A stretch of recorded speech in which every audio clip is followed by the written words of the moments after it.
This is Rebecca and John. They were married right here at our church in 2015. Rebecca and John met each other in Mechanicsville after high school and decided to get married 5 years later.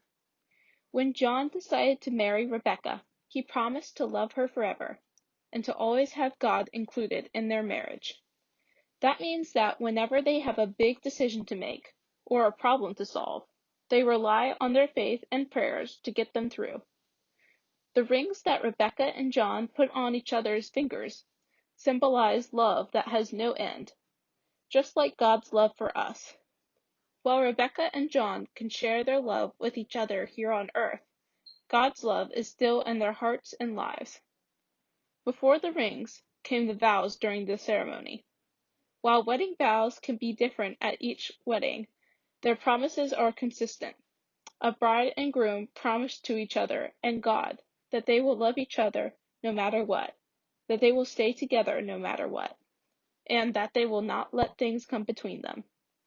These sound like simple promises, but they are big promises, and it isn't just the minister and the bride and groom and their families that are listening.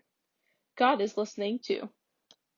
God wants us to be happy, and He wants us to love one another.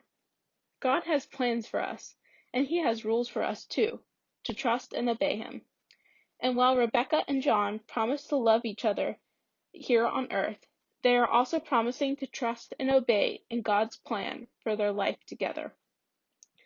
Once the minister pronounced them man and wife, it was time to celebrate. Weddings are a wonderful time for families.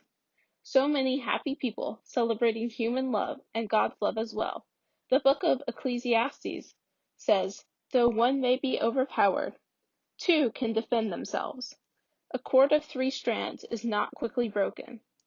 The bride is one cord, the groom the second, and God is the third, making them tightly and securely bound.